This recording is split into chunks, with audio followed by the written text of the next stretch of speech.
Welcome to the flight levels. Every minute, air traffic controllers talk to pilots all across the United States in dense metropolitan areas as well as across barren deserts. But have you ever wondered, how do they do it? Today, we're going behind the scenes of how air traffic controllers manage their radios to talk to pilots across the national airspace system. Let's get to it.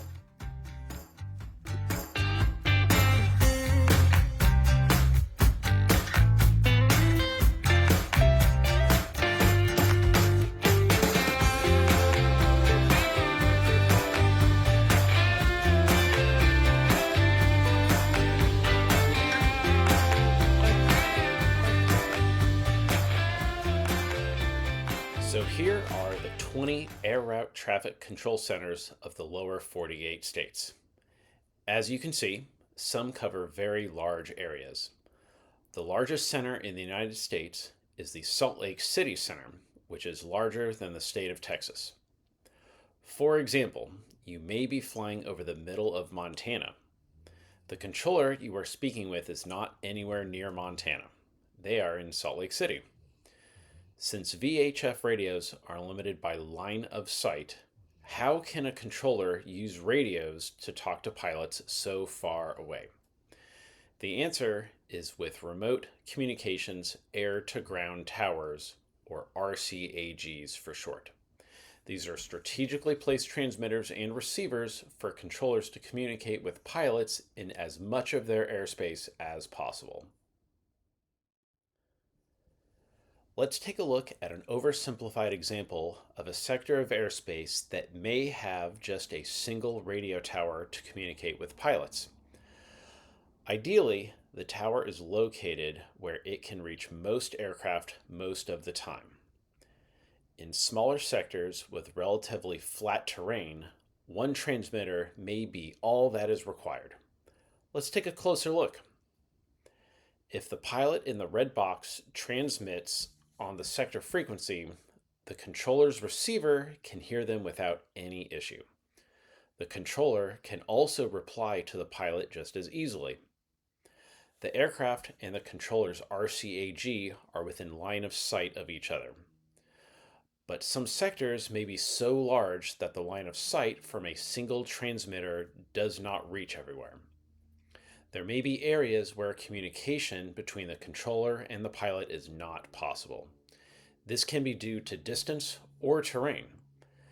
The shaded areas in red are examples of where airspace may exist beyond the line of sight of a transmitter. In an effort to provide better radio coverage throughout a sector, more than one RCAG may be used in a sector. Extra transmitters can increase the area a controller is able to clearly communicate with pilots. One of the benefits of having multiple receivers throughout a sector is controllers can hear any pilot within line of sight of the receivers anytime. Let's break down how this works. In this first example, the pilot of the plane in the lower right corner presses their push-to-talk button.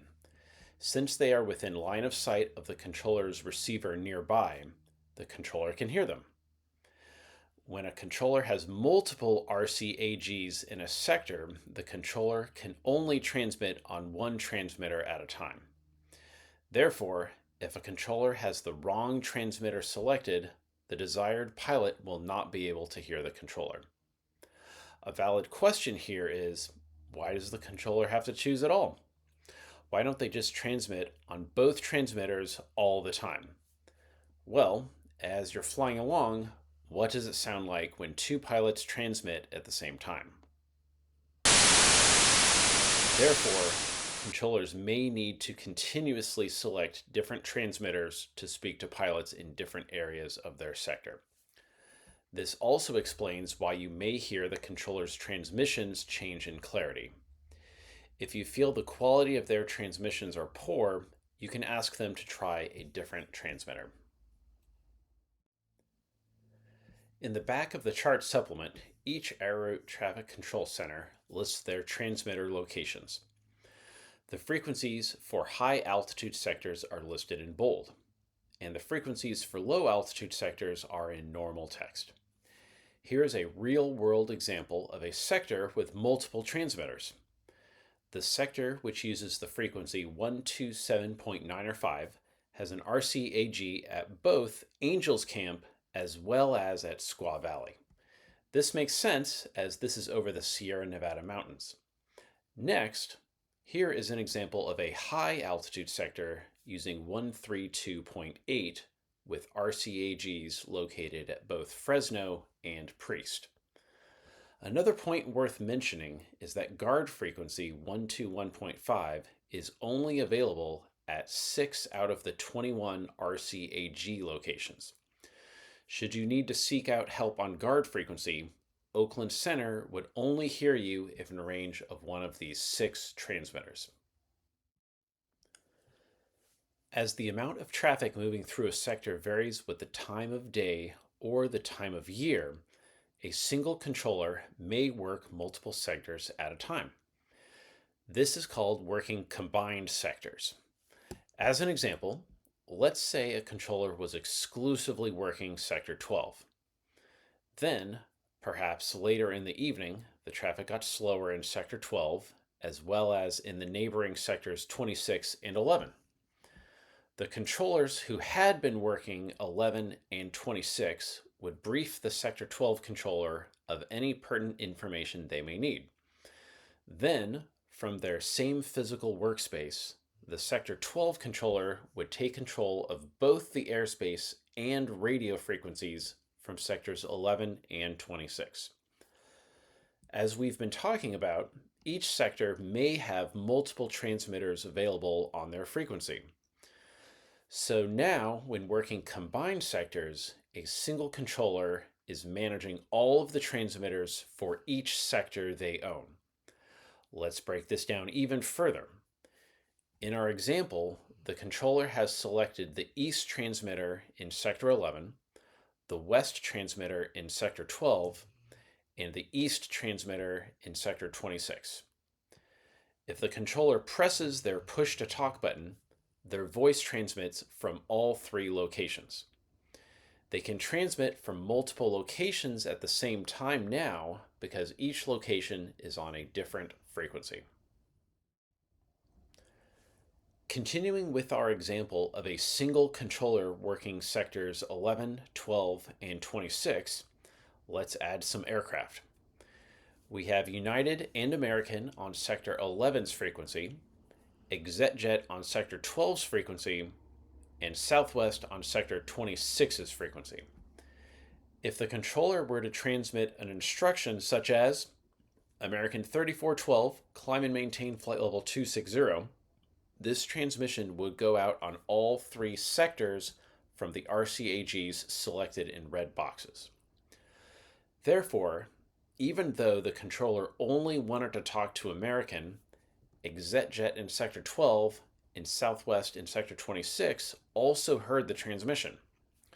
However, when American replies to Center, the controller will hear them, but ExetJet and Southwest will not hear American because they are on different frequencies. Now let's have United make a request to Center. United 2034 requesting 30 degrees left for weather.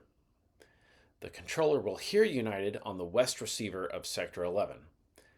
For the controller to reply to United, they now need to select the west transmitter for Sector 11.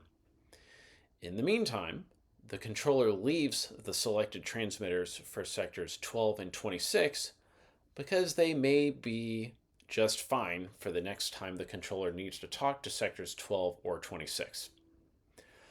When the controller replies to United, United 2034, 30 degrees left approved, when able proceed direct panhandle and advise, United will hear the transmission. Depending on how far away American is from the west transmitter, they may or may not hear this transmission. Let's make one more example. We're all familiar with frequency changes as we are handed off from one sector to the next. But does a frequency change need to happen when a controller is working combined sectors? The answer is it depends. In this example, Let's say ExecJet is flying high up in the flight levels. If the controller is confident the west transmitter of Sector 12 will work at ExecJet's altitude all the way to the western boundary of Sector 11, the controller may not bother switching ExecJet to Sector 11's frequency. On the other hand, if ExecJet is flying at a relatively low altitude, the controller may say, ExecJet 11, change to my frequency 134.5. When ExecJet checks on 11's frequency, the controller will need to ensure they reply to ExecJet on the transmitter nearest them. So far, we've talked about how controllers stay in contact with pilots. What techniques can pilots use to help controllers? Let's go through a few. When assigned a new frequency, read back the instruction, then wait a moment before actually flipping to the new frequency. If for some reason you read back the wrong frequency, the controller will correct you. Once you switch to the new frequency, don't immediately start transmitting. Listen for a moment to any conversations currently in progress and transmit when appropriate. If you ever lose contact with ATC, take an active role in trying to reestablish communications. You can do the following. Go back to your last frequency and advise. Look up potential frequencies on the low on route chart, TAC, or chart supplement. Any radar controller can help establish you with the correct controller. Is the system perfect? No. Are there still areas where pilots can't reach controllers? Yes, there are. Though, as pilots, you don't need to worry about this. Controllers manage their transmitters and instruct pilots which frequencies to use along their route of flight. And lastly, I hope you found it interesting learning how controllers use transmitters to speak with pilots across their sectors. Thank you for watching. Let me know in the comments if you learned anything.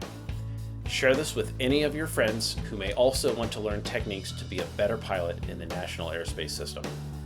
Make sure to subscribe to the channel and head over to flight-levels.com. Remember, don't just fly, climb to the flight levels.